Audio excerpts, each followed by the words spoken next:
So, good afternoon, good evening, good morning, wherever you are.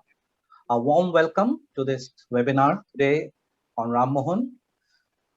The topic for today is what we talk about when we talk about Rammohun Roy.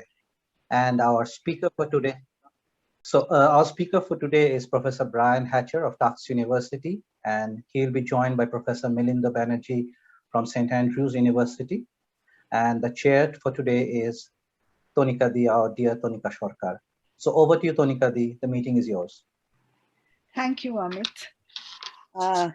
It gives me great pleasure to introduce this distinguished panel, who really, neither of them needs an introduction, but for form's sake, I'll rattle off a few of their achievements.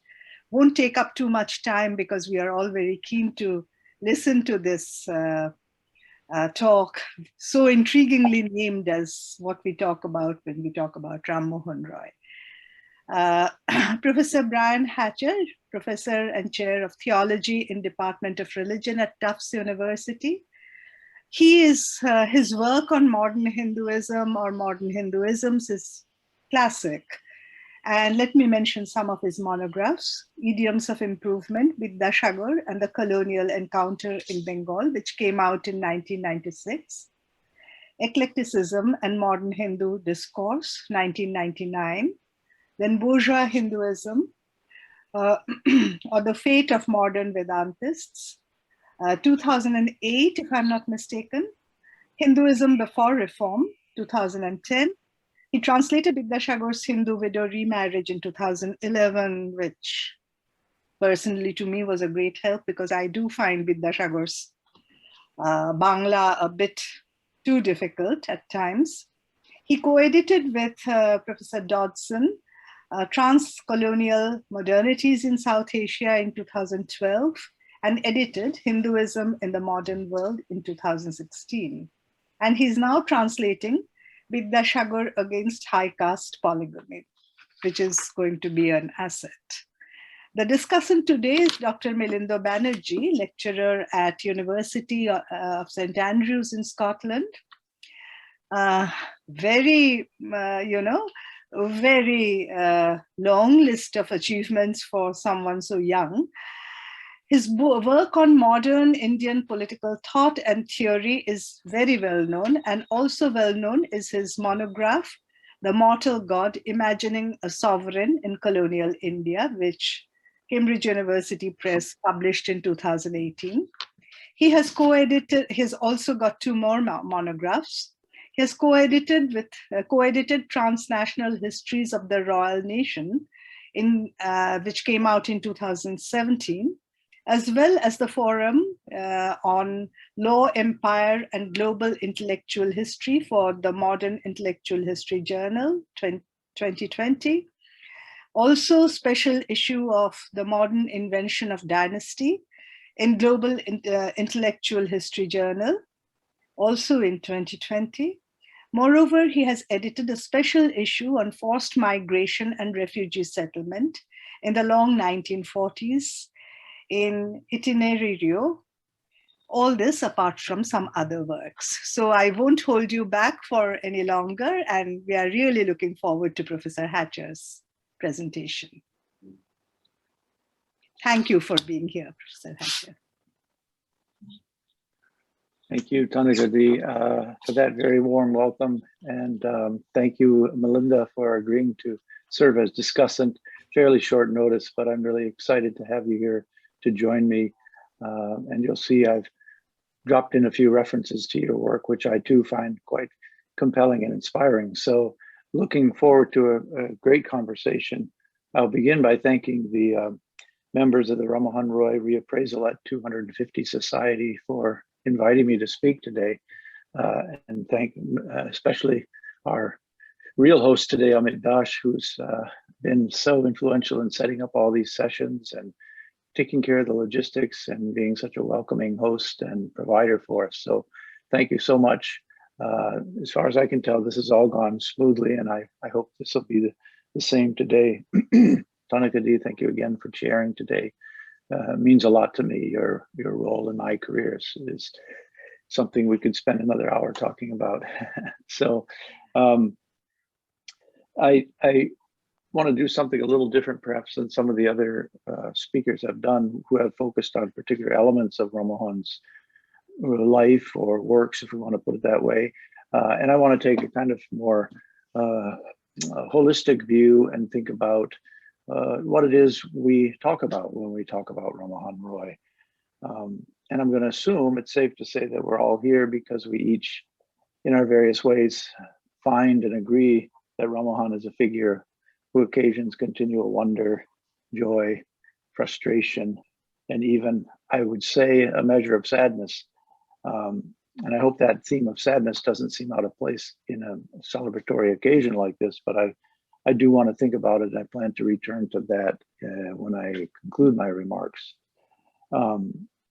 But I think, on one level, it's for now safe to say again, that it's pretty clear to most of us what it is we talk about when we talk about Rammohun Roy. You could look at any of the table of contents of some of the influential memorial volumes that have been produced in the past on anniversary occasions to get a sense for the range of topics that come up when the discussion turns to Rammohun. I was thinking in preparing my remarks, especially of the 1975 volume edited by B.C. Joshi, Rammohun Roy and the Process of Modernization in India.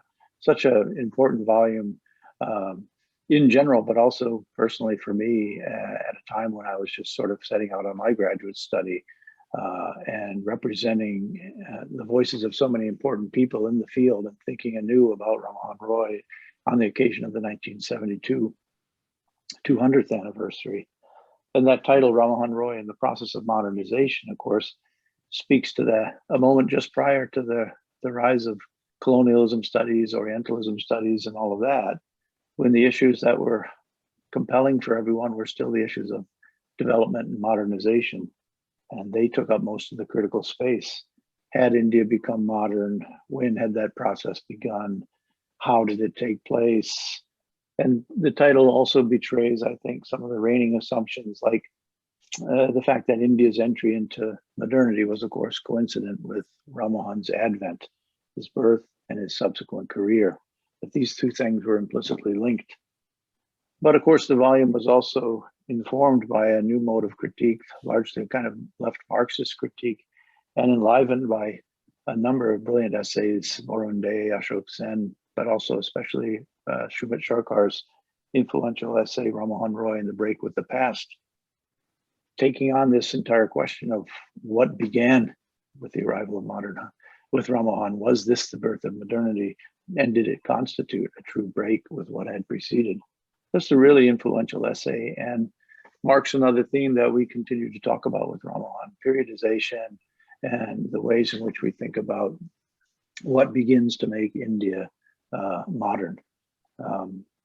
But I guess my point could also be extended to say, if you just look at the table of contents of a volume like that, you quickly get a sense for the kinds of things we talk about when we talk about Rammohun Roy.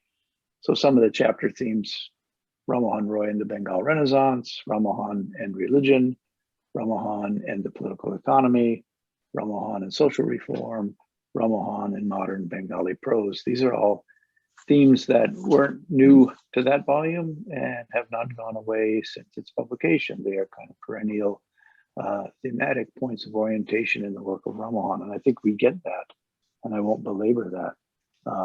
They certainly provide an immediate sense of the breadth and scope of Rammohun's greatness, the range in which he made contributions, and the numerous areas one needs to contend with if one's going to come to terms with who Rammohun was and what he accomplished. And of course, from an essay like Shumit Sarkar's, we appreciate that the entire volume was inspired by a felt need to ponder certain long-standing presumptions about Rammohun's advent. And the rhetoric around that advent, of course, has sometimes been as rich and even purple as it has been problematic, from Rabindranath Tagore conjuring the charnel grounds of pre-modern Bengal to Shushoban Sarkar highlighting, quote, the stagnant, degraded, and corrupt state, end quote, of Indian society that called out for Rammohun's, quote, deep love and his commitment to all-around regeneration. So these themes are written rich and powerfully, and sometimes in very compelling rhetoric into the literature on Ramahan. And we know all this, and we know the hagiography, which was itself kind of reviewed the historiography in that same volume by David Kopf, looking through the various ways in which Ramahan had been imagined in history writing throughout the long haul. And so we get even a sense for Ramahan in relation to what Kopf would go on and call the making of the modern Indian mind. So all this talk turns around Rammohun as the central pivot, if you will, and Rammohun seems to have his tentacles, his influence, his sort of legacy in all these areas. But that, okay, having said all that, that's not really what I want to talk about. Today, I'm not going to review all those sub areas or those thematics. I'd like to move a bit tangentially to that material and to all those well-established topic areas and even some of the well-worn tropes, we might say, in order to press at what else might be going on when we talk about Ramahan. And I'm taking those of you who know the short story by Raymond Carver, you'll know the origin of the title of my talk. Carver wrote this story, What We Talk About When We Talk About Love. And if we were going to be true to Carver's story, we should ideally imagine ourselves sitting around a table drinking gin and talking about Ramahan, ostensibly, at least. That is, we'd be thinking we're talking about Ramahan, but what else might we be talking about? And needless to say, along the way, especially if we follow Carver and we drink enough gin, we would probably inadvertently reveal a great deal about ourselves. Some of it maybe not so pretty, nor even very noble. And in the end, after perhaps saying too much, we would just all sit there in silence, staring at each other and looking at the rings of condensation left by our glasses on the tabletop. Okay, so that's a bit dark, I admit, particularly it's only 9 in the morning here in Boston, so it's a little early to be thinking about drinking gin, but I do think there's something in that story just for providing a kind of foil or a way to kind of arrange some thoughts about what it is we honor and celebrate when we remember Rammohun Roy on the 250th. I mean, he looms almost as large in our imaginations as love itself, the topic of Carver's story. And the occasion to talk about him has to be both a promising and a somewhat frightening prospect. It certainly is for me. I'm always daunted when I come up against Rammohun. We're talking about a kind of love and kind of hopes and dreams that love inspires, I think. And it's probably also a degree of loss and a fear and some anxiety around all that goes into thinking about Rammohun. So when we get down to it, like the characters in Carver's story, when we speak about Rammohun, we end up saying some amazing things, some unexpected things, maybe unintended things, perhaps, certainly rather revealing things even about ourselves. So that's kind of what I think makes talking about Rammohun so exciting, but also, as I say, very daunting. Not just the challenge of making sense of him, such a multifaceted figure. How do we reckon with such a man? But the keen sense of all that's been said about him already, for him, against him, over the past 250 years or more, 200 years at least. And this would be the appropriate place simply to express my genuine respect for all of you in the audience who are in many ways more expert in Rammohun than I am. Many of you have focused larger parts of your career and your intellectual abilities on wrestling with elements or the entirety of Rammohun's career in a way that I have not. And I'm indebted to all of you for that, and I want to recognize that. I thank you all, and I feel a bit anxious to speak in front of you about Ramahan on such an occasion.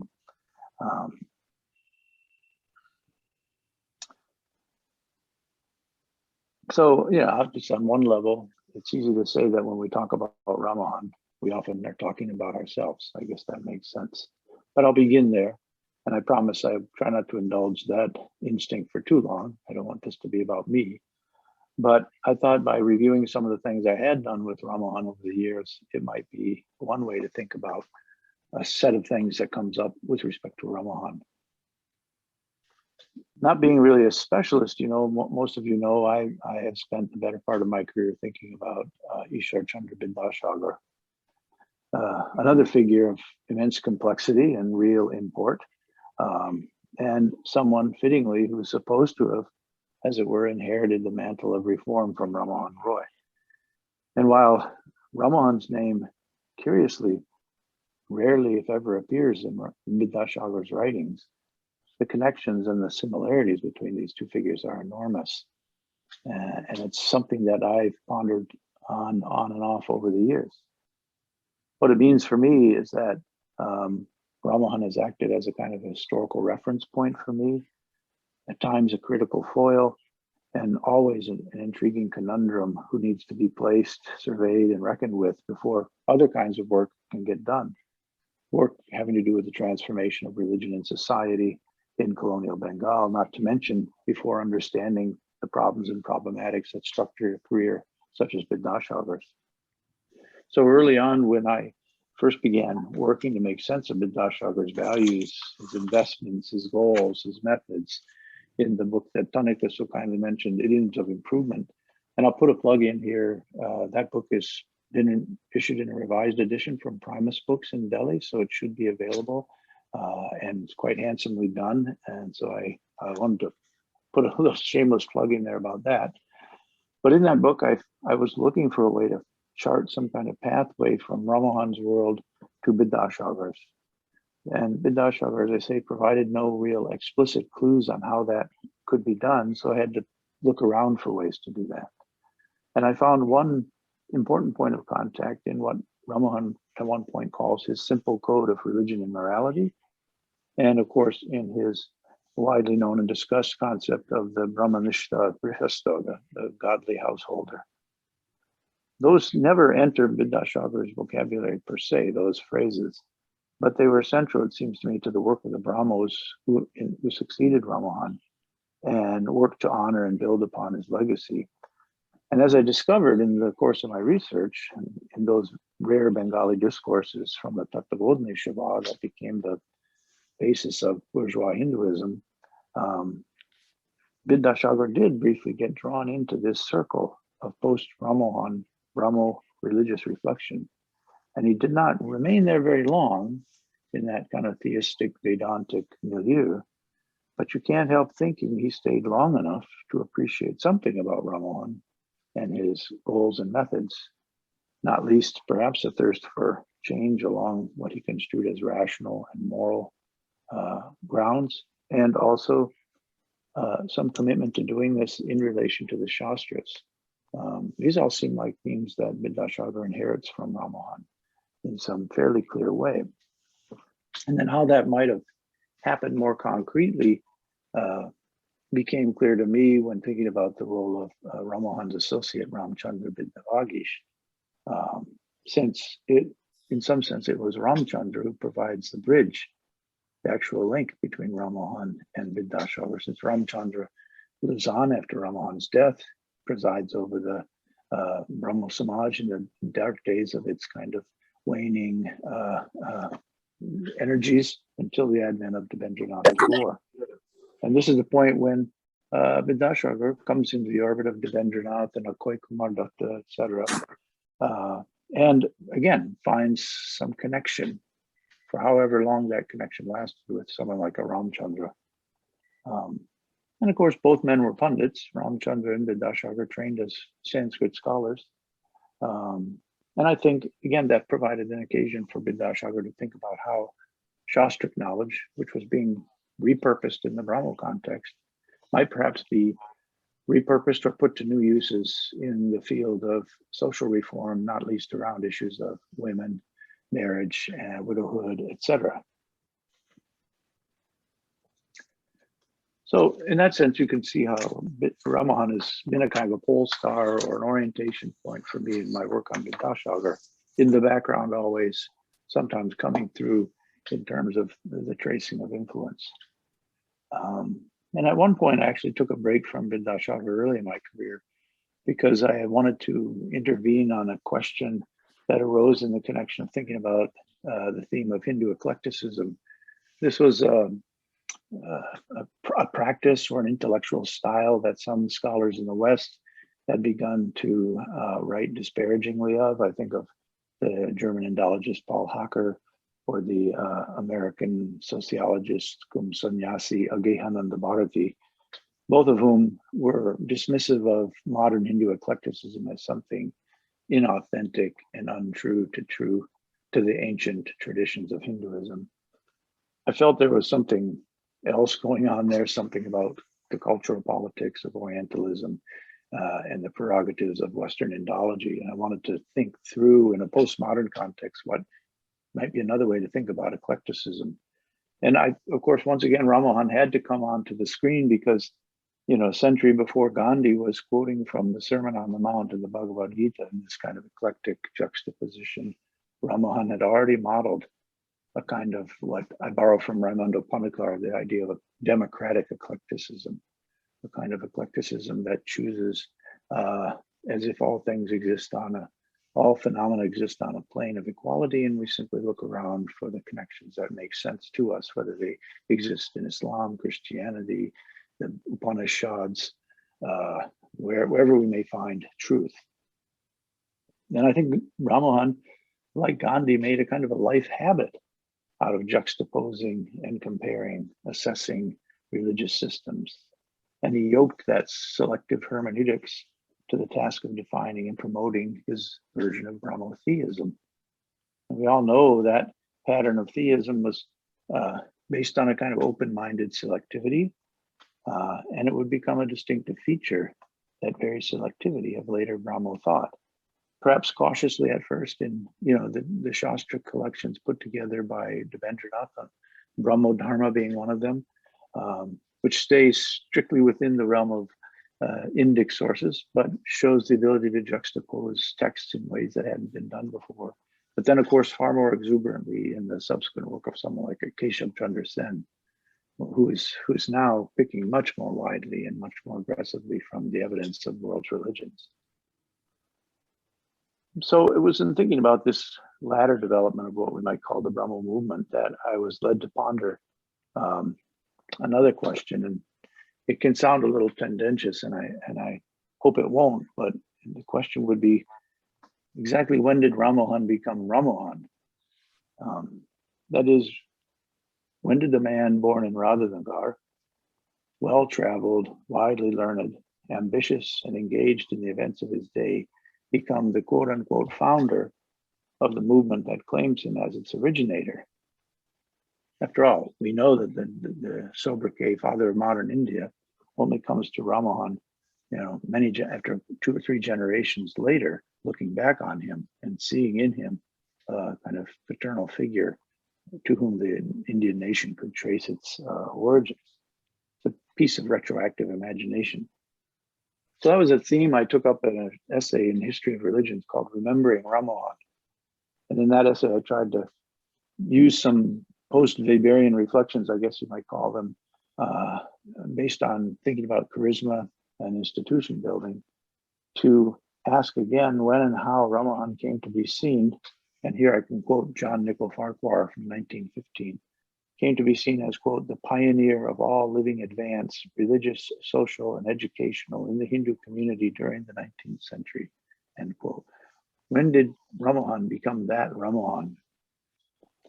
And in short, my argument was that for Rammohun to emerge as the founder, originator of the Brahmo Samaj, and the reformer of modern Hinduism and the father of modern India, all required the concerted work of what I called their reader of imagining, which took place among his followers in the years and decades following his death in 1833.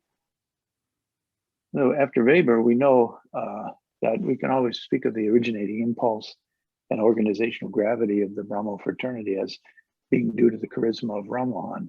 This concept of charisma works well to explain Rammohun's ability to pull people into his orbit, which Weber would describe by virtue of his mission. The leader, quote, proclaims a religious doctrine or a divine commandment, end quote. And given all we know of Rammohun's wide learning, his polemical skills, his undoubted spiritual calling, and other of Weber's concepts, it's not hard to see the Brahmo Samaj as the direct expression of this prophetic charisma, if you want to put it that way. But we also know that Weber theorized a need for the routinization of charisma, a development that had to occur in order to ensure the continued existence of a religious movement. For Weber, the death of a charismatic founder prompts a major crisis not just of leadership in a logistical sense, not just who's going to lead us, but of collective memory, identity, and more fundamentally, I think, identity above all. So in short, my argument was that as much as Rammohun had inaugurated in the Brahmo Samaj a kind of elective fraternity in Weberian's terms, after his death, the group found itself in need of a compelling story about themselves that could provide a sense of their identity. Crafting the story involved them remembering Rammohun in a certain kind of way, and that was as their founder. And once that story could be told and retold, then the all-important links had been forged for what Dominique Hervieux-Léger calls a chain of memory. These were forged such that Brahmos could subsequently know themselves in relation to Rammohun and moving forward. So crafting that story and forging those links took time, and the concerted work of latter-day Brahmos, not least Ramchandra, again, and Debendranath Tagore, most importantly. Seeing then what you might call a time lag between Rammohun's death and the coalescence of his own story as founder, that sort of brought home to me something I'd read Binoy Ghosh remark on at one time. He had said that the Brahmo Samaj didn't become a religious community until 1843. And of course, we always give the date of 1828 for the founding of the Brahmo Samaj. But what I think Ghosh was sort of pointing to was the idea of the community actually finding its story and finding its identity as what he called a Dharma Goshti. That took time, and that took the work of Debendranath, and not least Debendranath's Diksha, and then the sort of ritualized sense of transmission of a Dharma now in Debendranath's term, Brahmo Dharma. So it seems somewhat counterintuitive to say the Brahmo Samaj was founded in 1828, but Ramahan became the founder in 1843. But you hopefully see my point there. And the point of that exercise was not at all to diminish Ramahan's accomplishments in convening the Samaj or in drafting the Brahmo trust deed. The point is to shed light on how movements gain solidity and communal self-awareness, and to remind us that the way we come to think of major religious figures is necessarily retroactive. So all of this would take me, and this is the last part of my sort of more self-focused reflections.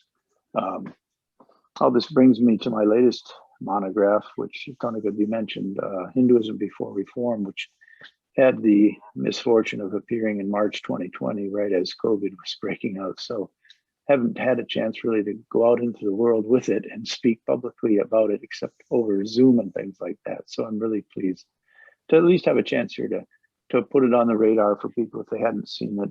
I did give a short talk in Kolkata prior to the publication of the book, comparing Rammohun. Well, it was called Rammohun in Gujarat, so I can talk about what that means quickly.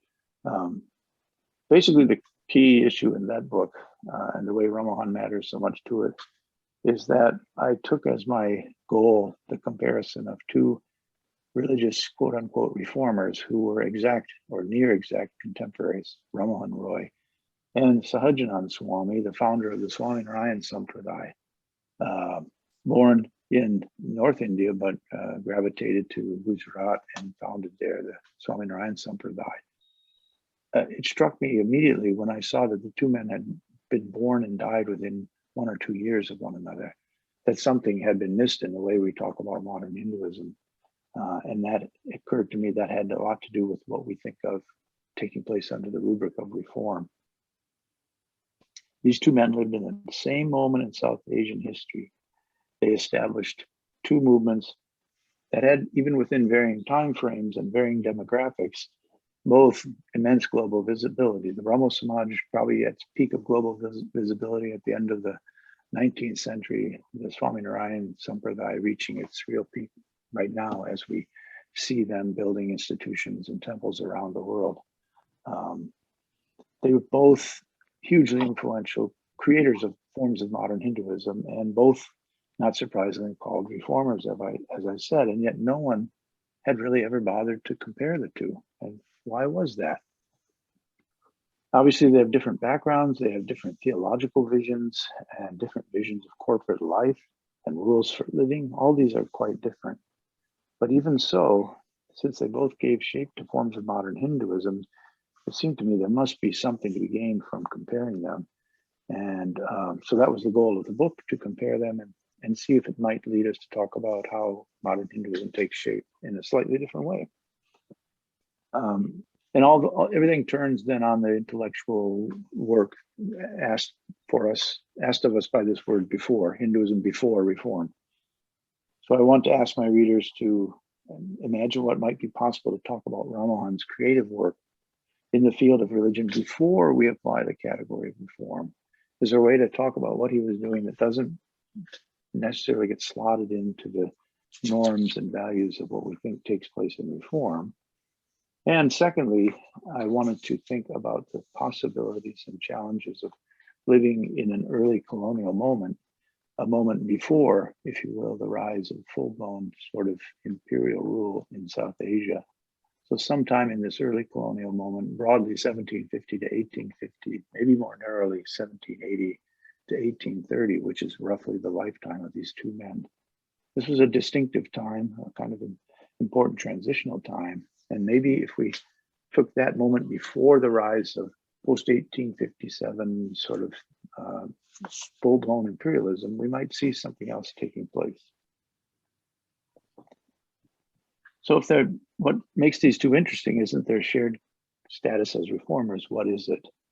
And my claim is that if we postpone applying the category of reform to these men, we open up a new horizon for comparing them, one that could allow us to bring into view what they may have shared by virtue of their early colonial moment and the opportunities that moment provided, not least for instituting, regulating, and promulgating two innovative religious polities.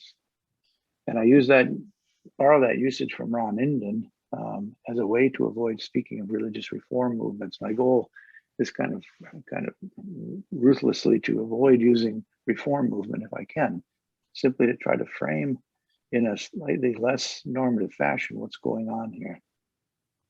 I'm not denying that in time and almost simultaneously with their two lives, the category of reform will be imposed on these two men. That takes place, and then it gains steam rapidly through the middle to the late 19th century. The question is only if for a brief critical moment we can hold off on applying that term, reform, what might we see? So let me zero in on Ramahan quickly, since he's the subject of our talk today, and then see how this might play out.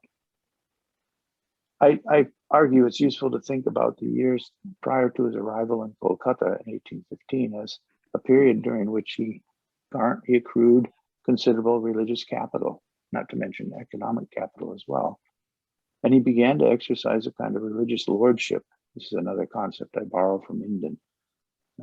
This lordship or mastery, if you will, included experiences not just garnered during years of travel and study in the places we know about, Patna, Varanasi, the Himalayas, etc., but also about this time he spent in Rangpur, where I argue Rammohun began to convene in his home a kind of religious darbar, a court, a small-scale court, in which he welcomed various religious actors and encouraged wide-ranging reflection and debate on religion, all under his auspices, under his lordship, if you will, and in light of recognition of his growing mastery.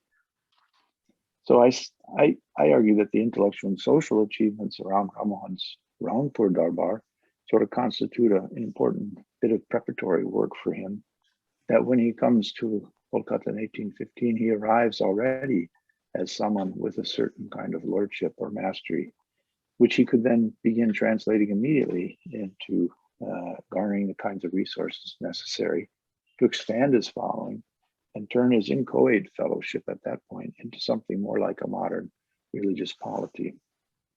That would in time obviously become the Brahmo Samaj. Again, the goal here isn't to, I don't want to discount anything Rammohun did and the things we remember him for by way of translating the Upanishads, debating Trinitarian Christians, representing Bengal and India before the parliament in London. If I spend less time on any of those matters in the book, it's just because my goal really is to find this non-normative and non-teleological way of approaching Rammohun's innovative career that would open up some way to think about him in comparison with similar patterns we see with Sahajanand working over in Saurashtra at the exact same moment. Two very different men, two very different movements, no doubt. But if you do this act of critical postponement and set aside the quest to measure these men by the age-old yardsticks of reform, progress, liberalism, modernity, and the yet-to-be-realized Indian nation, you have the chance to think about them in a different way, to examine how they went about what they did, what they shared in terms of the challenge of emplacing a new polity within an existing scale of forms during this early colonial period. I found it quite fascinating and a really new way to approach, to raise questions about Rammohun. And that's why I bring it up today, because it's another way to talk about Rammohun and might be a useful one. It resonates back to the Remembering Rammohun essay, to bring a kind of almost sociological perspective on how religious mastery works, impacts people, underwrites newness, and finds space and structures to ensure longevity over time. And I'm not sure how I'm doing on time. I mean, we could. You have muted. Can't hear you. Yeah, sorry. I'm not sure how much time I have, so I don't know how much detail I want to go into. I make some perhaps to some far-fetched interpretive moves, as in treating Rammohun's followers at this period as bhaktas. And I don't mean to say that they're bhaktas as if they were members of the Ramanandi community or something. I merely mean in the sense that Ram Indian used the term as devoted followers. That Rammohun's charisma draws to him people who become devoted to him, people like Devendranath, who is reported to have seen, quote, something in Rammohun by which he could draw all sorts of people unto him. And he himself, Devendranath, found himself drawn powerfully to Rammohun by some mysterious influence. I think Ramchandra is a great example of another bhakta, devoted follower, loyal to Rammohun, carrying on for him after his death in England. This is kind of devoted following. That is the makeup of the voluntary community that is initially the Athiya Shava and comes in time with Brahmo Samaj, etc. So functionally, I would say, just functionally, we have something like Ron Indian would call a religious lord, a sort of sovereign leader who convenes a religious court, framed in relation to certain institutional roles, acharya, for instance, imbued with a ritual framework for regular worship and bespeaking a new pattern or form of life that could come to be embodied in a text like the Brahmo Trust Deed. And when you view it that way, then you can make some interesting comparisons with the work done by Sahajanand in Gujarat, albeit within a devotional Vaishnava milieu, so very different, no doubt. But what Sahajanand did to attract the devotion of new followers, establish a new institutional structure with varying roles like renunciants, householders, men, women, and articulated in relation to a distinctive form of life through distinctive texts like a Shikshapatri, for instance.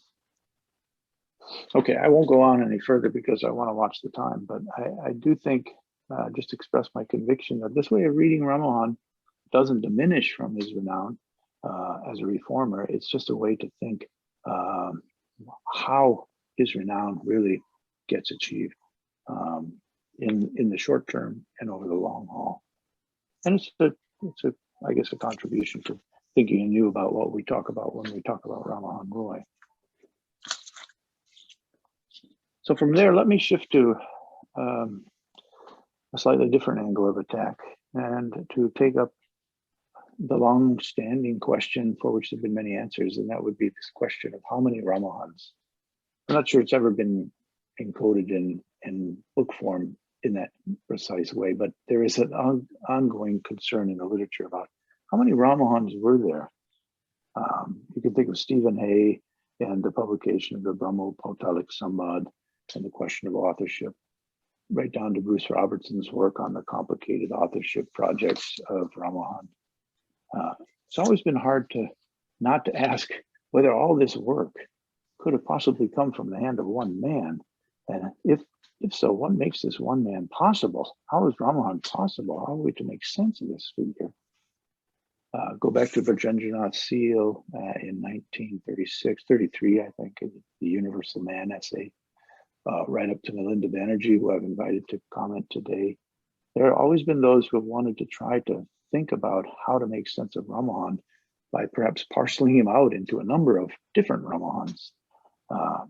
And I realized that back in 1960, when he was reviewing Iqbal Singh's popular biography, the historian Hugh Tinker found himself doing something like this. He wondered out loud whether Ramahan should better be understood as a Brahmin reformer, an abolitionist, a crypto-Christian, or a universalist. Which one was it, or was it all of them? And then just recently, listening to Dermot Killingly's lecture on Vedanta and Amir Shen's comments. In his comments, Amir said, perhaps there have been two Ramahans, one drawn to Vairagya and the ephemerality of the world, the other teaching the virtues of the godly householder and celebrating not Maya, but the benevolence of a creator God. Two visions, two Ramahans.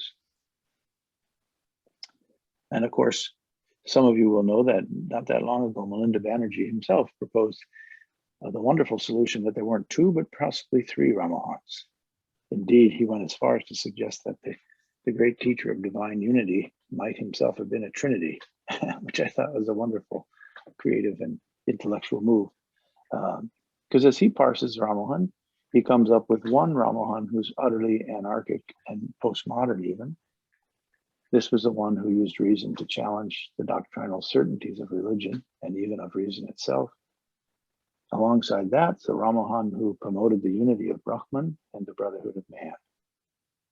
And then finally, there's a third Rammohun, a worldly, pragmatic, common sense Rammohun, who advanced what Banerjee called some elitist disciplines and some magnificent social reforms.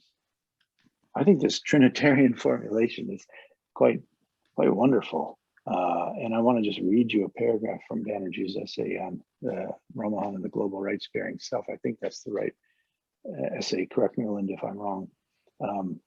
So Melinda writes at some length here. This is a good passage. Ramahan did not rescue India from pre-colonial darkness. His greatest moment of rationality was before he was exposed to Western education. He was not successful because he liberated reason. He was successful because he knew when to gag it, substituting the endless chain of logical rationality with a mixture of scripture and common sense. He's great not because he had destroyed blind faith, but because right after he had shown the falsehood of all faiths, he took a leap into the faith of faith and declared that's the will of God to love one's fellow beings without distinction.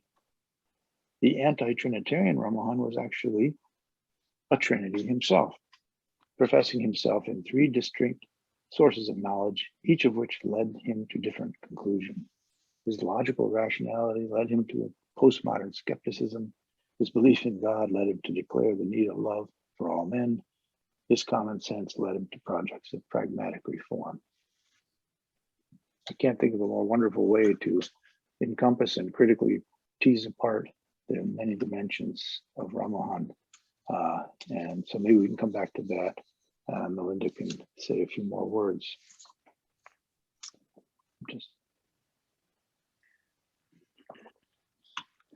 There's a kind of dialectical quality in Melinda's writing there that seems fitting in the context of Ramahan, because he himself always seems to have been at odds with his world, maybe even at odds with himself.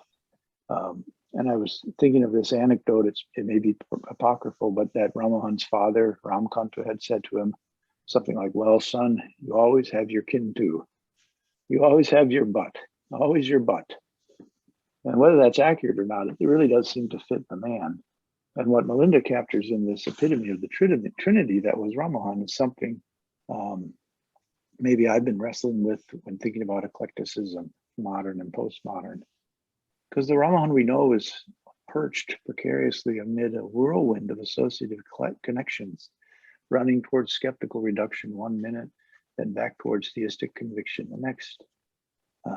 His modern urge to find universal congruence and meaning by reviewing the data of the world religions, that was the very thing that led Max Miller to credit him with being the first scholar of comparative religion. That is also kind of the flip side of postmodern denial of closure, you might say. One might continually go on seeking these comparative connections. And I think this is precisely where the dialectician in Rammohun meets the theologian, or maybe even the metaphysician. His fascination with the Upanishads, the world of allegorical meaning and ontological homologies, that seems to be echoed in this constant assertion of the kin too.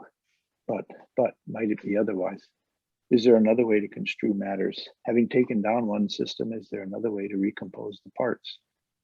And here I was reminded of Victor Cousin, the great advocate of eclecticism in the 19th century, who wrote, and I quote, "Eclecticism was born the moment that a sound head and a feeling heart undertook to reconcile two passionate adversaries by showing them the opinions for which they combated were not irreconcilable in themselves, and that, with a few mutual sacrifices, they might be brought together."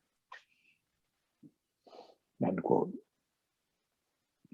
So I think in some sense, Rammohun's dialectics, his kin too, was to get people to press for mutual sacrifice. Could a Baptist be willing to rethink Trinitarianism? Would a Hindu celebrating Pratima Puja be willing to dematerialize their worship? Could the British rule over India and also bring benefits and improvements? On the other hand, as Cousin suggests, the dialectic proceeds by asking how what has been disarticulated might once again be synthesized, brought together anew. And here the skepticism reaches for the tools of a useful ontology. There's a conviction that there are some essence, maybe some abiding profound essence remains, a unifying truth that might reanimate an exuberant range of theological connections.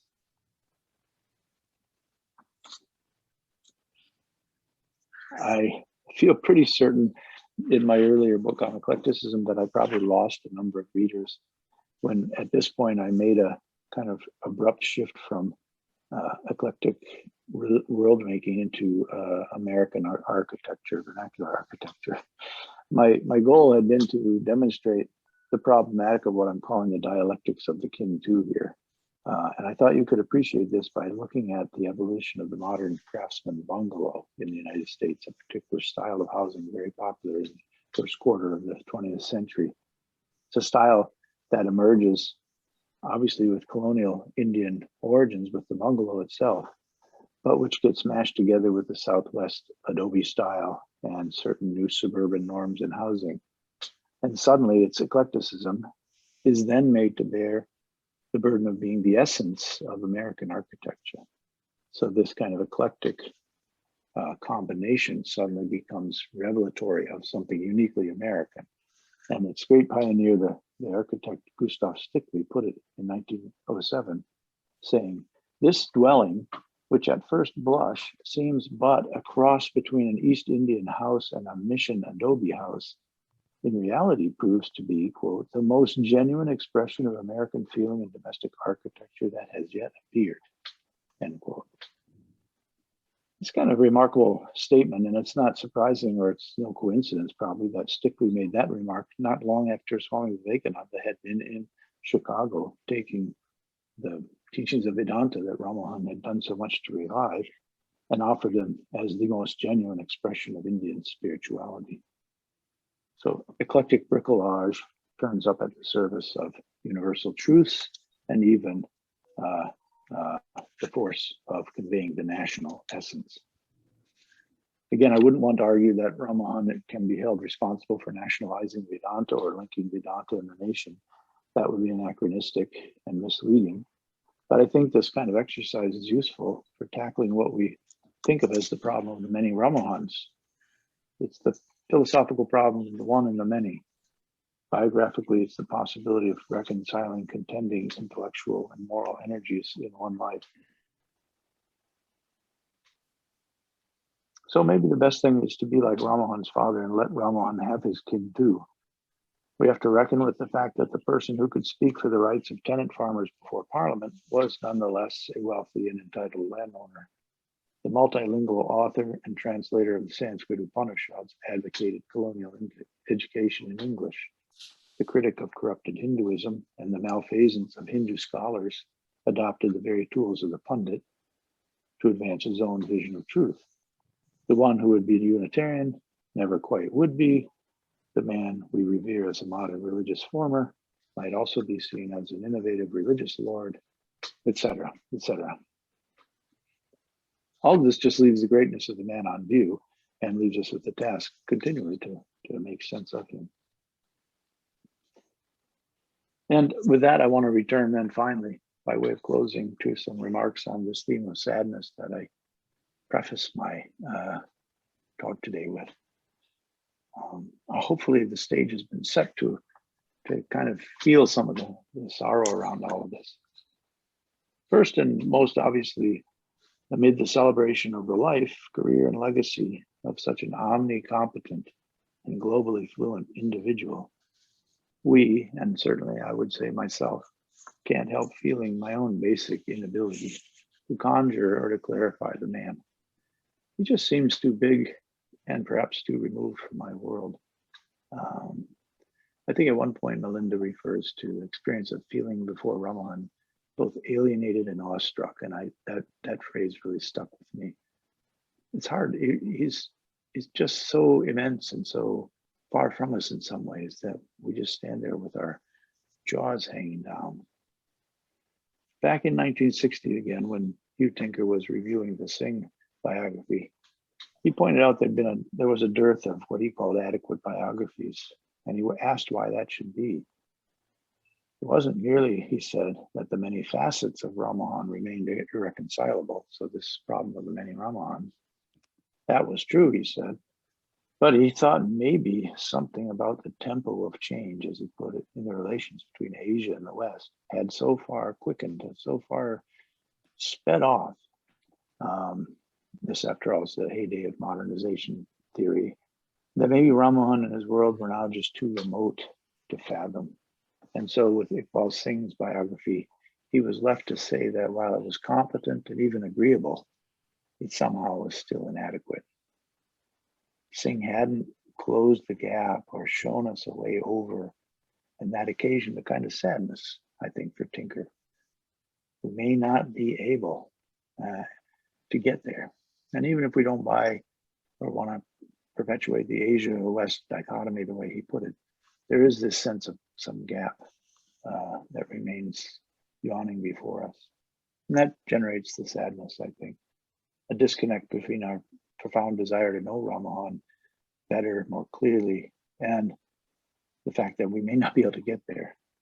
That's a simple disappointment in some ways.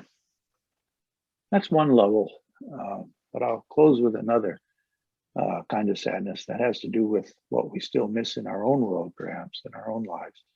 Our sense of what may have long ago been seen as promises that have yet to be fulfilled. Promises around things like justice, equality, kindness, understanding. I was sort of made to think this way when pondering Rabindranath, looking back across most of the 19th century in an effort to fathom Rammohun, his own attempt, and coming away with the idea that Rammohun had arrived, quote, as an unwelcome accident, stupendously out of proportion to his surroundings. I think many of you know that quote, and it's a wonderful, one of those great Tagorian perceptions. It was just an unwelcome accident, stupendously out of proportion to his surroundings. It's hard not to think that Rabindranath had his own moment and his own imperial surroundings in mind when he said that. And so when he speaks further of the, quote, deep and profound sadness that he said his father Rabindranath had seen in Rammohun, I was wondering whether that deep and profound sadness had something to say about Rabindranath as much as about Rammohun. Some of you will recall that at the time of the bicentennial in 1972, the late Ashok Sen had zeroed in on this passage in Rabindranath and Rabindranath's reading of Ramahan overall. And he had pondered the challenge of making sense there of Ramahan's greatness, and had wondered, how did Rammohun go about finding an ideology that could reconcile his world and his ideas? Sen praised Rabindranath for his ability to offer, in the case of Vidyadhara, what he thought was a very concrete and very human portrait of the man. But when he looked at what Rabindranath did with Rammohun, he said he hadn't been as successful, which is rather remarkable. Rabindranath should have stood closer in some senses by virtue of the Brahmo connection all through his family to Rammohun, but he just couldn't achieve in Ashok Sen's mind the level of concreteness that he had with Vidyadhara. And here, Ashok Sen sort of wishes aloud for the ability to know more about Rammohun's, quote, stubborn nonconformism, of his furious inviolacy and his gathering life experience. Sen recognized that Rabindranath had offered a way to appreciate Rammohun's far-reaching vision and his incredible resolution, but he felt Rabindranath couldn't offer anything when it came to those areas where Rammohun experienced defeat and disappointment, which surely had to be a part of his life. So all of you will know what brilliant things Ashok Sen did with the life and work of Vidyadhara in terms of frustrations and failures. And so I don't really need to develop the essay from 1972 in any degree for you to appreciate that what he brought was the same measure of economic and cultural analysis to bear on Rammohun's career. If you get the elusive milestones of Vidyadhara's career, then you get the argument that Rammohun's dream of the providential onset of British rule was to be rudely awakened by the, quote, invisible hand of colonial exploitation. So this theme that he used to make so much sense of Vidyadhara's frustrations could be applied to Rammohun. But interestingly, we don't often talk about the failures and the disappointments with Rammohun. And you know, obviously today's occasion is a time to celebrate the life, so I don't want to bear down on that much, except to make some reflections about our own position as we reflect on the man. And I think of Sen's conclusion to his essay, where he speaks about what might have been possible had the 19th century gone differently. And here I'm reminded of some recent work by both Partha Chatterjee and Rosinka Chowdhury on the early colonial modern, both of whose work I use quite extensively in my own Hinduism before Reform, to think about this brief but transitional and highly productive moment of the early colonial, different from what would happen later, because they allow us to flirt with the possibility of other histories, other trajectories. Things need not have developed as they did, and yet they did. And this is where I come to the theme of the sadness in all this. And I apologize for concluding on that note, but I think within the sadness, there's a promise that maybe we can at least imagine and talk about other futures. The way Sen concluded his essay suggests that's what he thought we might be able to do. If we take the trouble to look long and hard enough at the tragedy of Rammohun's colonial moment, and you might include that, expand that to include the complexity and irreducibility of his own identity, we're bound to ask ourselves, is there any way to prevent, and here Sen had the wonderful phrasing, is there any way to prevent what was originally inevitable from becoming the perpetual course of our life and culture? Is there any other alternate way to get from what was originally bound to happen to something else that could still happen? In 72, Sen saw this as a problem that remained real and pressing. He was writing only a quarter of a century after Indian independence, thinking of all the things that had not yet been delivered on. And there was clear sadness in that. There must still be that same sadness today, another 75 years after Indian independence, and amid the triumphs of a kind of neoliberal world order, in which, by the way, the term Vedanta conjures perhaps most immediately not an ennobling universalist vision or an empowering national dream, but just a corporate industry of resource extraction bent on displacing communities and destroying the environment. Was that Vedanta originally inevitable? Did it have to become our perpetual course? Again, I don't lay the blame at Ramahan. I'm just simply thinking about where we sit today in relation to some of the promise and aspirations Ramahan himself must have felt. So the one counter to the sad frustration might be to fall back on the assurance that we're all gathered here today, obviously because we care about these issues, we care about Rammohun, and maybe because we believe it really does matter, that we should continue to give thought to, quote, what we talk about when we talk about Rammohun Roy. And with that, I think I'll close and say thank you to my hosts. Thank you for your very rich reflections, Professor Hatcher. We are running out of time a bit, so I'll ask Milinda to start immediately on his comments on the talk. Thank you very much, Brian, for that extremely moving and obviously deeply inspiring talk. And thank you very much, Tanika Di and Amit Dash as well for organizing this. It's wonderful to see here many of my former teachers and also kind of not just teachers, but also people I've kind of learned a lot from. So it's really humbling to be here. I will probably, Brian spoke about so many important things that I'll probably need about 20 minutes as I was informed I could take. So I want to start by just showing Brian's fantastic book. I hope it's visible on the screen. It's his new book, Hinduism Before Reform. And I want to bring Brian's arguments today into conversation with the fantastic arguments in this book. And I think what is the key category, for me at least, the most inspiring category here was the concept of the religious polity. And as I was just telling Brian before the talk started, I would have loved it if religious polity was right there in the cover. But anyways. And I want to start especially with a quote that Brian gives on page 176. And this is from Max Muller, where Max Muller speaks about Rammohun. The German name for prince is Fürst. In English, first, he who is always to the fore. Obviously, he's playing with the Indo-European etymologies, first, fore, etc.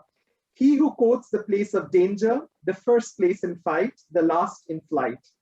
Such a Fürst was Rammohun Roy, a true prince, a real Raja.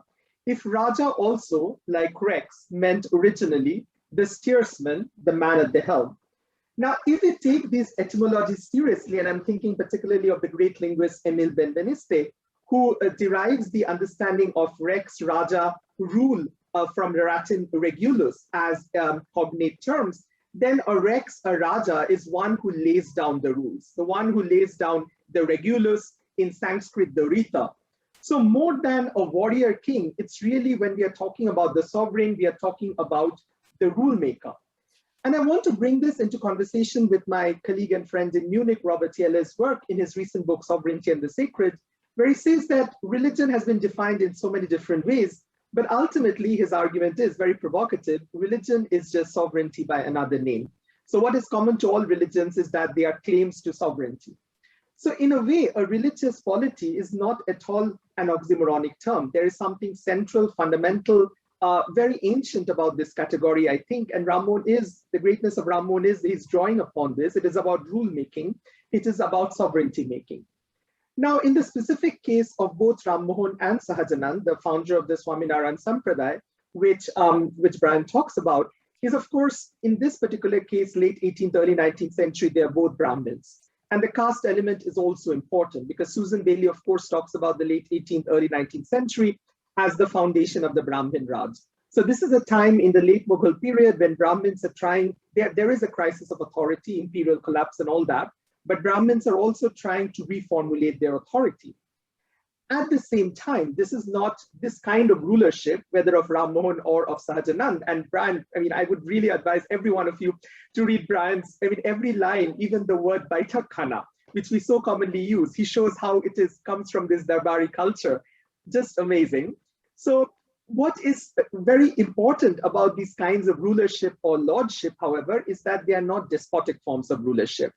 And we all know that Rammohun himself takes the Sikh and the Maratha rebellions against the Mughal Empire to caution the British about the importance of preserving the civil and political religious liberties of the people. If the British don't do that, look what happened to the Mughals. That's a cautionary example. So when Brian talks about rulership or lordship, we are not talking about any kind of despotism. And of course, in the case of early modern Eastern India, Northeastern India, I've myself worked on a text like the Rajmala, the political chronicle of Tripura's indigenous populations. The Rajmala gives very strong arguments about the limitations of rulership. Rulership cannot be unchecked, and Rammohun is coming out of this view. Brian also puts Rammohun's Boitok Kana, his Atiya Sabha, into conversation with the arguments of Christian Lee Novetzke about the early modern public sphere. The idea that during the late medieval, early modern period, whether in Maharashtra or of course in Bengal as well, we see the emergence of devotional public spheres. And many of Rammohun's arguments, of course, make sense only if we take the protocols of that public sphere into account. In my own work, what I've emphasized is that we should take very seriously not just the content of Rammohun's arguments, but the form. The forms are the vichara, the vichar, the shangbad, tarku. He quotes the seer Brihaspati to say that, you know, if dharma is discussed without tarka, then that leads to shastrahani. Shastrahani prajayate. Yuktihina vicharena shastrahani prajayate. If you do vichar without yukti, without reason, that leads to the destruction of shastra.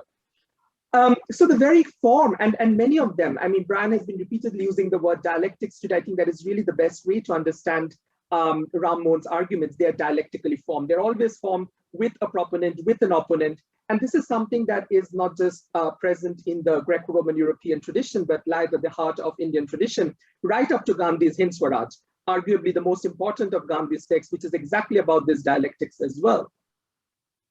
Now, if we go back to the understanding of religious polity, I don't think it is specific to the South Asian case, because if one takes the argument of political theology seriously, whether as formulated by the extremely controversial jurist Carl Schmitt, controversial because of his Nazi sympathies, or for a historian like Hans Kantrowitz, or more recently the Italian philosopher Giorgio Agamben, all of them would argue that modern state derives much of its content from theological claims. So just as you have the idea of God as an omnipotent lawgiver, the state usurps that idea and claims itself to be a lawgiver-like entity. Now, having said that, of course, political theology does not mean the same thing in every different situation. And I think in the Brambo case, a very important dispute that happens in the 1870s and 80s is between Keshav Chandra Sen, Bharatbhashya Brahmo Samaj, and Nabobidhan versus the Sadharan Brahmo Samaj.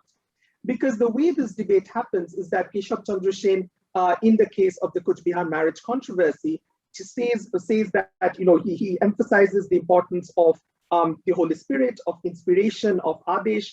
Even before that, in a very famous lecture given in 1866, he had distinguished, taking from Christian theology the difference between general providence and special providence. He argued that God does not rule the world only through general laws, through general providence, through general rules, but also through special providence, which is manifested through great men. And obviously emphasizing here kind of a more monarchic, charismatic model of authority, which Max Weber would also theorize, also taking the case of the Holy Spirit, because charisma, of course, comes from the Holy Spirit, that kind of vocabulary. But Keshav does that before Weber. And on the other hand, if one looks at Sadharan Brahmo Samaj, especially at Bipin Chandra Pal's very famous commentary, where he says that when the Sadharan Brahmo Samaj was formed, the people who were forming it were not just thinking of forming a constitution for the Brahmo Samaj, but a republican constitution of a free future India. So whenever the Brahmo Samaj was discussing how it would be governed, how its laws, its religiosity would be framed, they were really actually political debates about how the polity would be governed. Would it be a messianic, charismatic, rulership-oriented polity in the Nabobidhan style, or would it be a republican polity as Bipin Chandra was envisaging? So again, I think Brian's idea of the religious polity is extremely central here. And of course, I think the very important way in which Brian, in a way, deprovincializes Bengal and deprovincializes the Brahmo Samaj by putting into conversation with Swaminarayan Sampradaya. And of course, Brian would know now there is a huge Swaminarayan temple in the outskirts of Calcutta, is also to make us think about what are the other religious polities that emerge in late colonial Bengal, which are very similar to what happens in other parts of India. I personally worked on the Bharat Shivashram Sangh, which is very different from the Brahmo Samaj. It's much more a militant, muscular Hindu nationalist organization that emerges in the context of sectarian violence between Hindus and Muslims in the late colonial period. But what is common to it, of course, is this kind of model of the religious polity, very monarchic, very much with the Guru as being a Guru Maharaj and so on. Or of course, today, anybody who is deeply concerned, as we all are, about the way Indian politics is playing out today, one thinks of the RSS itself, as Christophe Jaffrelot very rightly pointed out, the RSS itself claims to be a collective Raj Guru. So these are a spectrum of ways of forming religious polities, some with which we find a lot of emancipatory potential, as in the case of Brahmo Samaj, others which are much more darker in complexion, in nature. But they are all different forms of polity. And the obvious question arises that what is common to these polities and why do they flourish so much in these 19th and 20th centuries? Brian again gives a very important hint when he invokes Philip Gorski and the idea of the disciplinary revolution, which Gorski had formulated in the context of the European Reformation, in the context of the Calvinists, the Puritans, and so on. And we all know about 17th century English history, that whether it's the elite kind of Puritans or the levelers and diggers, there was an enormous attempt to form disciplinary polities, the republics of the elect from below. And we arguably see similar things happening in the 19th and 20th century, which brings us then to, because for Gorski, of course, what lies at the heart of this is really capitalism, because this disciplinary revolution is important to forming the bourgeois consciousness. And Brian's work on bourgeois Hinduism, of course, is one of our main pivots for thinking about this, but also a longer genealogy of scholarship from Shumit Sharka's work, extremely inspiring for all of us who went into Bengal studies, to Andrew Sartori's work about Rammohun as a paradigmatic example of bourgeois Hinduism, where this kind of importance of discipline is really about forming the disciplines of the rule of law, which is central to capitalism. Now, in the case of Rammohun especially, this is also a very individualistic Hinduism, in the sense that Rammohun's idea of the Brahmonishta Grihasto is the Brahmonishta Grihasto. I mean, of course, it is formed in the context of a Samaj and a Shaba, but ultimately the unit is the Grihasto. It is a bourgeois male householder. And there I would point to something that has always struck me, which is the difference that emerges in Rammohun's debate with his opponents. Because it's not always the case that Rammohun is the good guy and his opponents are the bad guys. Often Rammohun is angry with his opponents because his opponents are saying that anybody who embraces Vaishnavism or Shaivism or Shaktaism, who practices Tantra or worships Vishnu and Shiva, even though they are Ontojos, even though they are Mlechos, even though they are Chandals, even though they are lower caste or people outside the Hindu religious pale altogether, they would attain a social status equal to Brahmins, would be able to instruct Brahmins, have food with them, and so on. And what Rammohun finds appalling about this logic is that just by worshipping a god, you get a kind of collective holiness. And now, of course, as Hitesh Chandran Shanna's pioneering work showed, all across early modern Bengal, a lot of so-called lower caste communities were gaining social status by building temples, becoming part of devotional communities, and through the kind of proliferation of Vaishnava sects, which continue into the colonial and post-colonial period, whether one thinks about the Kottabaja Sampradaya, or of course the extremely inspiring Motua Sampradaya, which is the most important ideological centerpiece of the Namashuddra reform movement, or on people that I've looked into, the Rajbongshis, who are equally inspired by various kinds of devotional understanding, where the divinity is present in everyone. So these are models of collective thinking about divinity, not divinity as manifest in one grihasto, in one bourgeois householder, but divinity as manifest in entire peasant communities, among the Kottabajas, among the Motuas, among the Rajbongshis, which is a very different understanding of democracy, different from this bourgeois individualistic democracy. Now, a lot of Dalit writing today, I'm thinking particularly, for example, of Suraj Yende's work, focuses on Dalit spirituality as being based on these kind of collectivist understandings of the divine, as opposed to Brahminical understandings where divinity is layered according to caste, gender, and so on. But again, not something specific to South Asia. I've been very inspired by a lot of work on political ontology coming out of South America, with figures like Marisol de la Cadena, Mario Blazer, Arturo Escobar, who all emphasize how among the indigenous populations of Central and South America, in resistance to white settler colonialism and capitalism, you have the understanding that the divine being is present among human communities and is also present very importantly among the non-human. In fact, in the relationality between the human and the non-human, between the relationality between the human and the mountain, the land, the lake, the forest, which is now under attack by white settler colonial capitalism. Very similar to the case of the Adivasi populations in India. For example, one thinks about the Vedanta controversy, where the relation between the Niyamgiri Khons and their ancestor, the mountain god Niyamgiri, was at the heart of resisting the Vedanta and this kind of terrifying manifestation of neoliberal capitalism. In South Asia, the work of Badrinarayan Tiwari on the Kabir Sampradaya shows how important this kind of collective spirituality is in animating Dalit public spheres in the politics of the Bahujan Samaj Party and more Dalit movements more generally. My friend E.L.A. Wouters has worked on Nagaland and showed how important collectivist understandings, pre-Christian ancestral traditions, as well as Christian millenarian traditions are central to the evolution of community understandings of democracy, which helped the Nagas to resist the settler colonial Indian state.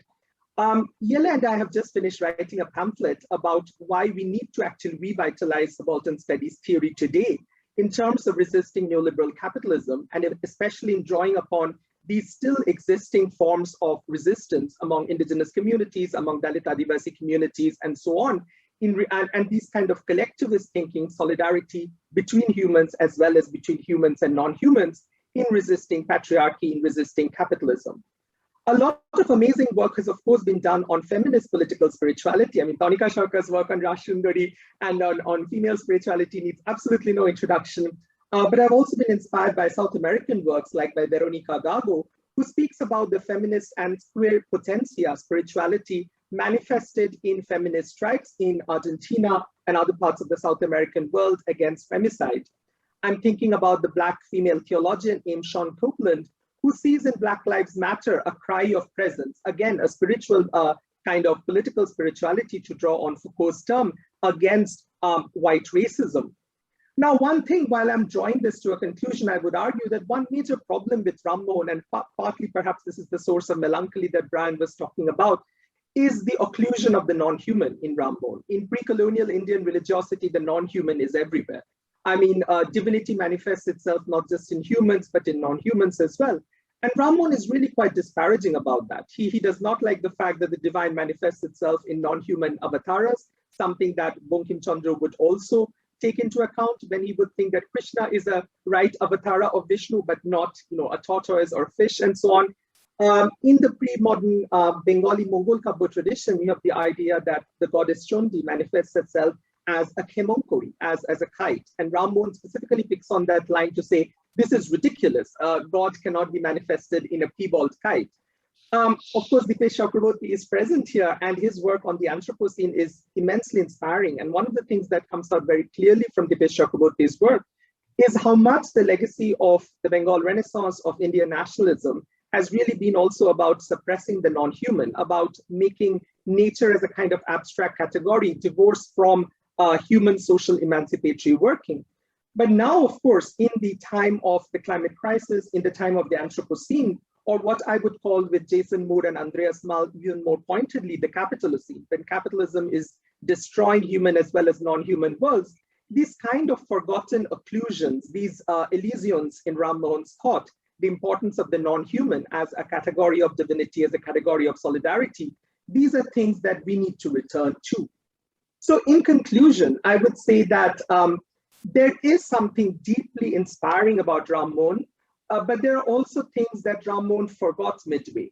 So Rammohun, in one of his most famous works, invokes the Chandogya Upanishad to say, Sarvam Kalvidam Brahman. All this is indeed Brahman. Sarva, all, Kalvidam, indeed Brahman. But then if all is indeed Brahman, then Brahman surely manifests itself, not just in high caste men, but also in women, in Adivasi populations, in Dalit populations, in women, and very importantly, also in non-humans. Today, perhaps, we need to think about this more ennobling and more inspiring Rammohun, who can say Sarvam Kalvidam Brahman, and try to critique the Rammohun who insists on this high caste, patriarchal, capitalist, bourgeois, Brahmanishta Grihasto. And today, perhaps we should think with and against Rammohun, and not just with Rammohun, but also with Rabindranath. And of course, especially with Nazrul Islam, because at the heart of Nazrul socialism was establishing equivalences between Islamic concepts of the presence of divinity within all and Advaita and other concepts, Shakto-tantric concepts of the presence of divinity within all, we should think with figures like Rammohun and like especially Nazrul to think about forming ideas, practices rather, politics of solidarity, linking the human and the non-human to resist capitalism, to resist this kind of logic which transforms humans and non-humans into proletarians, into commodities, into natural resources which can be destroyed. And in order to tackle today's climate crisis, the capitalist scene, Rammohun still can tell us about what are the achievements, but also what are the things that were forgotten in the emergence of capitalist modernity. And what we need to retrieve today, to go back to Brian, are new kinds of dialectics, new kinds of polities that are more emancipatory and that are insured towards what the Buddha would have called Bahujana Hitaya, Bahujana Sukhaya, for the well-being and the wheel of all. I'll just stop there to say that there is so much amazing stuff in Brian's work that I would want to return to it again and again to think with and to think further with. Thank you. Thank you. Also, there's a problem with the sound. You also gave us a lot to think about in many ways. Thank you both for two excellent presentations, which everyone here enjoyed very much and are thinking about. I have a few questions of my own, but I'll wait for my turn. I should open it up to discussion, general discussion as quickly as possible because we don't have very much time. Amit, how long can we go on for? Yeah, I think we can go on for another 10, 12 minutes. Yeah. Okay. Yeah. So anyone with a pressing question? And I would request everyone to be a bit brief with the questions. Can I ask a question? Yes, sure. Thank you, Professor Sarkar. Hello, Brian, and also hello, Milindo. I just have a query. Can we just conclude that Rammohun was surprisingly silent about women's education, unlike Vidyasagar? And if so, what's the explanation? This is my query. I thoroughly enjoyed the two lectures, two presentations. Thank you so much. So just to clarify, Amit, hello, good to hear your voice. I see your picture. The question is the discrepancy between Vidyasagar and Rammohun with respect to women's education. Is that right? Together. Yeah. I don't have a particular answer to the why there. I honestly don't. I'm trying to think if there's a place where he actually explicitly takes up the question of women's education per se.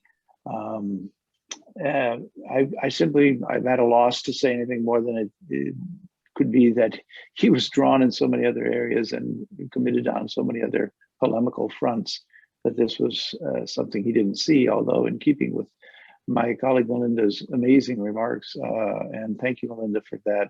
As Tanakadi said, there's so much there to ponder that I'm speechless actually, but thank you. I do think there's something here about the Brahmanishta Grihastha, the male householder, the primacy of the male view, if you will, in this regard, that for Rammohun, the question of empowering women to education may not have risen to view even as something necessary, although in keeping with Sarvam Kalavidam Brahman, he read the Upanishads, he would have known about the dialogue with Maitreyi, and he would have known there were instances in the ancient past when women were empowered to think and speak and debate even about Brahman. So I guess the question itself is worth just noting as something that bears attention. May I come in here for a second? Yes, please. And I have this difference with Milindo also. I would not at all call Rammohun a patriarchal bourgeois figure, because his was the first blow in our history against patriarchy. And about women's education, in his disputation with Kashinath Tarko Bagesh, he says very, very clearly that educate them. when Kashinath says that they will go astray unless they're burnt with their husbands, when there's no male guardian to take care of their morality, he says then educate them, and that would ensure their morality. Of course, there's a catch there too, the woman has to be chaste and so on. But he says, and Kashinath says, they are not biologically equipped to acquire knowledge. And he says, when did you test their intelligence that you call them? Kobe tahader buddhir porikha loilen je tahadirke nirbuddhi kahen. And his second treatise on sati is, I still have goosebumps when I read it. And when I think this is the first time a man in our country, in our history, is saying, what have we done to our women across the ages? So I would defer with that. Well, I take that correction, and I appreciate that. Melinda, I'll turn to you 1 second. I do think that's an important clarification, although it may be a moment in which the Kintu becomes relevant again, because of course he wrote about the encroachment of Hindu legalists on the rights of Hindu women. He was aware of these issues. I suppose the question comes, okay, he recognizes their ability to be educated, but did he advance a program to see that happen? So that's why do we expect so much of a single person? Fair enough. Who had said before him? Right, fair enough. I'll turn to Melinda because he. Yes, sorry. Thank you so much, Tarikadi, for that very important intervention. And just to support your argument, I would also mention what Brian said. Rammohun does actually take the example of Maitreyi, the Brahmavadini Maitreyi, and of Sulabha. And he's drawing upon Shankaracharya's Brahmasutra Bhashya to basically say that women do have the adhikara to moksha. And this is, of course, as Tanikadi, of course, knows, is one of the main arguments, of course, against sati as well, that because they have that kind of soteriological autonomy. But having said that, I think the reason I use the word patriarchy in a guarded way is really because what Brian is arguing about Rammohun trying to build up a religious polity, which I would take very seriously. And this polity, in my understanding, is still a male-dominated polity. It is not a polity. I mean, and the other thing is, I think, the caste angle. So yes, Rammohun is saying a lot of things about high caste women, but he also makes lots of disparaging remarks about lower caste women. For example, that in Vaishnava, so in one of his texts, he says, in popular Vaishnavism, Radha and Krishna, and more generally the gopis, one must take this, I think, quite literally as cowherd women, dangle their earrings and, engage in eroticism and so on. And I think if one contrast that with the kind of perception from Vishnupur, which is a lower caste kingdom, where the queens legitimize themselves as Radhas. So I think while, of course, he has a lot of achievements, I mean, saying that he's patriarchal is not to say he's bad, but saying that it is still a high caste understanding of male governmentality, which does not really take into account lower caste women perceptions and so on. He does talk about lower caste women in his second treatise and how much worse they are treated. And patriarchy is also a graded thing. And it has to be a gradualist approach. And I don't know where he got the resources for writing the second treatise, because there's nothing like that. Of course, male domination. Yeah. I mean, that persisted with Rabindranath too. Exactly. That's what I was meaning, that it's a religious polity which is male dominated. It's not a feminist in the most extreme sense or radical sense, of course not. But he struck the first blow against patriarchy, and not much looking back after that. Yeah. Though Brahmavadini Maitreyi's example bothers me a bit, because if Uma Chakrabarti has to be believed, the fate of Maitreyi was quite terrible for asking those questions. Anyway, please, more questions, please. Yeah, I think this was also there in the Pravartak Nivartak Ditya Sambad, the questions that you had raised. Yes. Nariter porikha kobe niyechen. Kobe tahate. That's the second treatise on sati. Yes. More questions, please. Do you have a question, Amit? No, I don't have, but I was quite intrigued by Brian saying the sadness part, which was quite something new for me. So maybe I'll take time to digest that.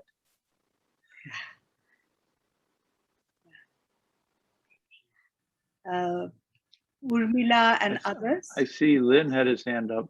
Yes, sorry. Please, Lynn, go ahead. Yes, more of a comment than a question, I guess. And that is, Brian, when you brought up the issue of what were the opportunities in this colonial moment, something that occurred to me immediately, it ties into Melinda's point about the public sphere and something that Dermot wrote about Rammohun's adoption of personas, and that is, of course, print culture was central to the public sphere, and print culture allowed for anonymous contributions. It also allowed for taking on personas, as I talked about with the Ram Dass example when I spoke.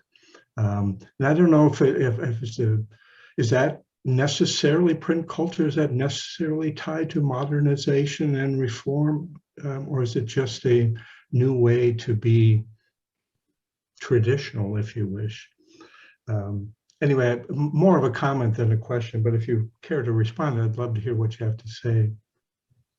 No, I think that's a really important comment, and I think print is a huge part of the shaping this public sphere moment. And I'm sure there must have been something like pseudonymous authorship and anonymous authorship in a preprint culture, but the power given to print, right, in this moment, and the power of the typeface and the title page and the ability to sort of have that identity promulgated more quickly and more widely through society had to be something new. And this again makes me think of ways in which perhaps Vidyasagar did learn from Ramahan, since Rammohun was a master of pseudonymous authorship, and Vidyasagar went on in his own way to experiment with pseudonymous authorship in some rather stirring way, which I wonder why and how we might have come across that. Obviously others were doing it, but Rammohun's example must have been a rather stirring one. So I think it's an important comment. I don't have a lot to add on the actual practice of it, but it's part of those things that it has, of course, complicated the question of authorship and identity, as which of these are Rammohun actually speaking. There was a time in my career where I thought there must be a ghostwriter or two out there, and Rammohun was getting his name attached to things, and we know that he used other people's names to attach to his writing. So it just goes to complicate the picture. More questions, please? Dermot Killingly has very interestingly dealt on this play on names and pseudonyms, which is strategic and has a purpose. Yes. So any more questions? May I ask another question, madam? Yes, go ahead. Thank you, Professor Sarkar. Brian, I would be intrigued to know, perhaps Rammohun is not saying anywhere that he was familiar with Darashuko's engagement with Upanishad, and while carrying out his project on Upanishad, Darashuko actually facilitated the interfaith dialogue. And I was intrigued by the way you have mentioned comparative religion and its significance, particularly in the Indian context. But have you any reference regarding Rammohun Roy's awareness about Darashuko's proclivities? Particularly, he was also putting emphasis on Brihadaranyaka Upanishad, where you find mysticism, and where Gandhi also was inspired and was bringing the Sufis and yogis together. So Gandhi's project was not only just anti-colonial struggle, he was thinking in terms of composite nationalism with reference to comparative theology. So whether you have similar proclivities in Raja Rammohun Roy and his acknowledgement of Darashuko's prior engagement with Upanishad with a broader perspective to broaden the concept of citizenship or Indianness. Do you have any such reference? I have not found actually. But there are similarities between Darashuko's approaches and Raja Rammohun Roy's handling of Upanishad. And also you have rightly mentioned the Darbari culture. Darashuko also inculcated that Darbari culture and brought experts from different religions to know each other, to promote mutual understanding and mutual appreciation. So how would you respond to that Darashuko Rammohun thing actually? Yeah.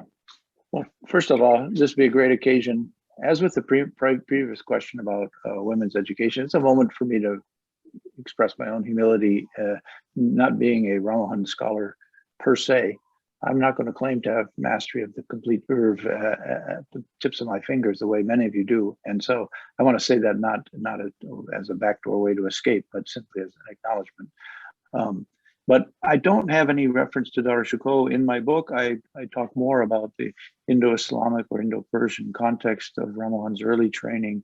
And I refer to a text like the Dabistan and the other models that certainly were out there in this sort of late Mughal culture for thinking and comparing across religions. So this was going on. We know this. We know there was translation in the Mughal court between Sanskrit literature and Persian. We know, I think, our communalized understanding of how these groups it did or did not interact with one another prevents us from thinking about a kind of more composite culture in this pre-modern moment.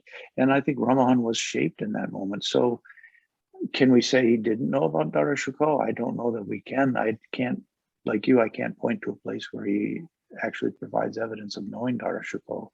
I don't know if anyone else in the audience can comment on that. I just want to quickly drop into that, Brian. I think rather than maybe thinking Darashikoh is the only exemplar for Rammohun, we need to posit Rammohun within a deeper pre-colonial past, including a Bengali past, where this kind of comparativism was actually very common. I mean, I think one of the problems with some of the Rammohun scholarship has been to see him as a break from the past and as somebody like an isolated individual, whereas actually he's very much a part of an early modern Indian past, which is of course your central argument, Brian, and which is why I am so much in love with this, your book.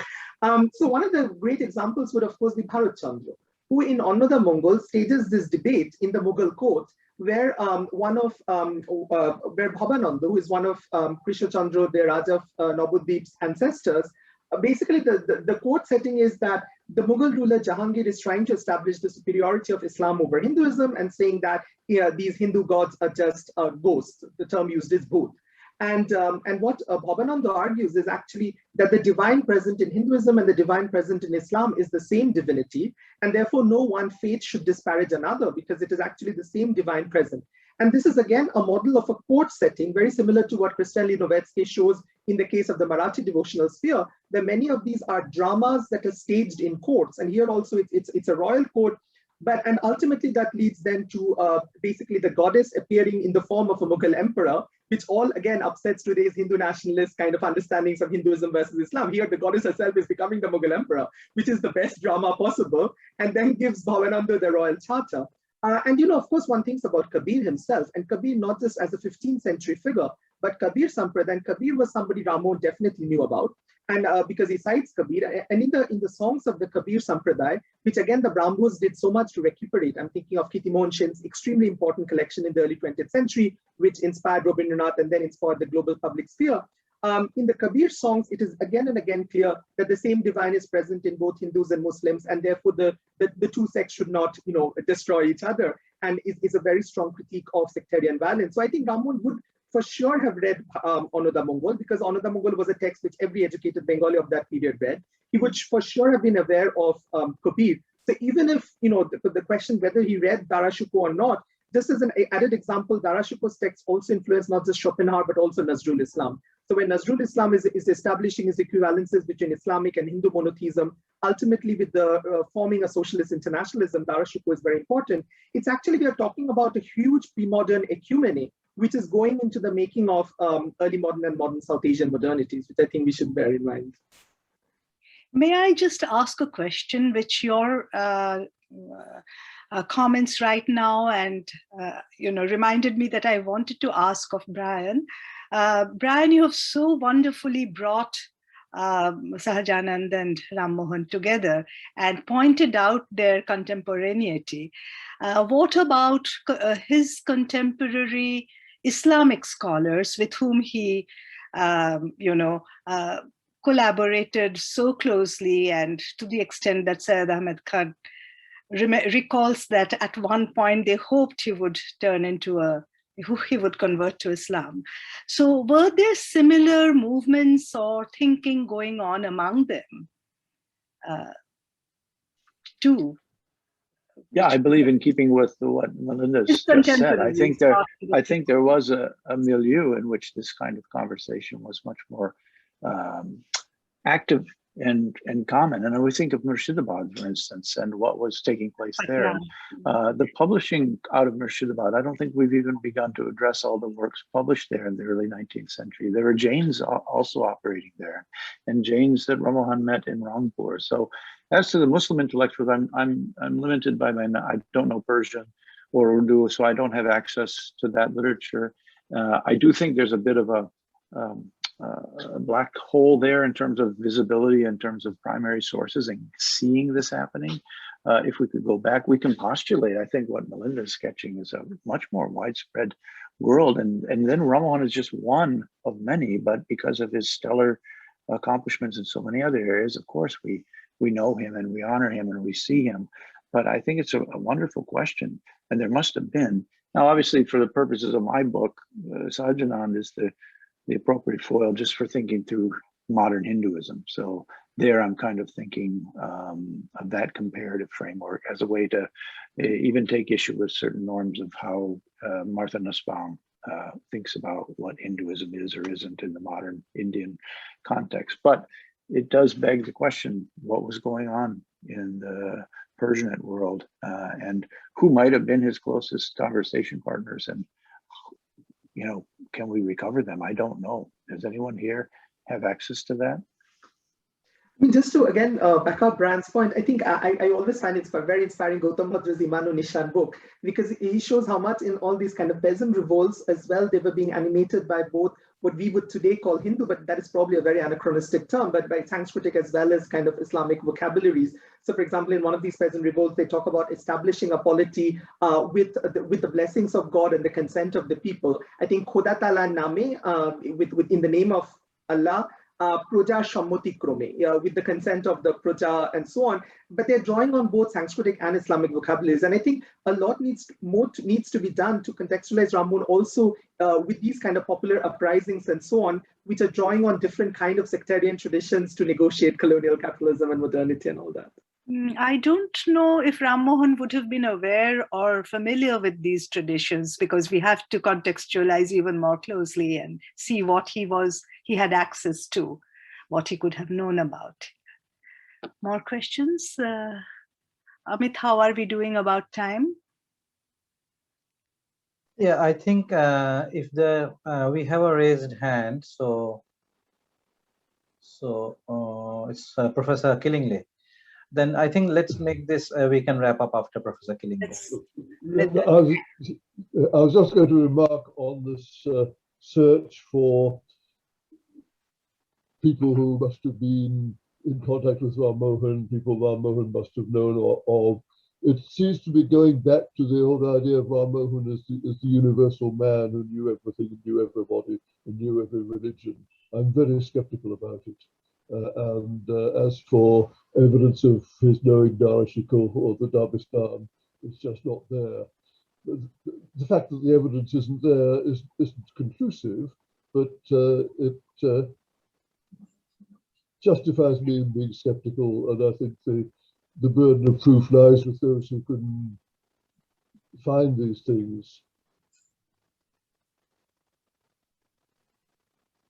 What do you make, though, of the Rammohun's ability to create a text like the Tufat, though, and what kind of context did he need by way of training, conversation partners, tutors, whatever, to be able to compose a text like that, let alone, he was, I believe at one point, asked to teach Persian, right, for East India Company officials. So he didn't come upon that sui generis. He came upon that through networks of learning and contact, right? So I agree, we can't, the burden of proof is on us to try to establish this, but there seems to be enough grounds, no? Certainly in the Tufat, he shows that he is able to handle Islamic ideas and Islamic vocabulary. But who exactly he learned it from, when he learned it, we don't know. The stories about his early education are very dubious, but at some time he must have acquired this vocabulary, unless he had some individual to help him to write this book. But since he went on to be a good journalist in Persian, and since we have the evidence of his being able to speak Arabic, I think he probably did write the Tuhfat himself. But when and how he acquired the necessary training, we don't know. That's fair enough, I think. But I guess, again, it goes to the kind of communalizing of our categories in some ways. I certainly feel it, that just because I don't know Persian and Urdu doesn't mean that people didn't move easily in these languages, and that this wasn't lingua franca for a time. And so far less extraordinary that should have been the case than that I didn't manage to accrue that mastery in my professional education. So I think it's at least a moment to be cautious and more expansive than what we might imagine in terms of intellectual possibilities. So I appreciate, Dermot, your point about being cautious, and I recognize the data on these accounts of his early trips to Patna and training. We see all that's, it's all very thin. But I guess I'm wanting to be more generous in the context, in view of the larger context of that late 18th century moment, I guess. So I think that had been the final question. We have to wrap up a wonderful session. Thanks to all discussants, to all the people who raised important questions, and thanks especially to Brian and Milinda for a great talk and a great discussion. Maybe we are looking for resolutions and final resolutions. And I think sometimes that it is perhaps enough to raise problems, which is what Rammohun did. And that's as important as coming up with resolutions which may not stand the test of time. Thank you so much. Thank you, everyone. Thank you for attending this session. So as you know, we are having these sessions monthly. So keep watching for our next announcement, which will be most probably in the first week of December, where we'll be celebrating Rammohun's work on Sati. So that's our next target. So first week of December, coinciding with the 4th of December, 1829.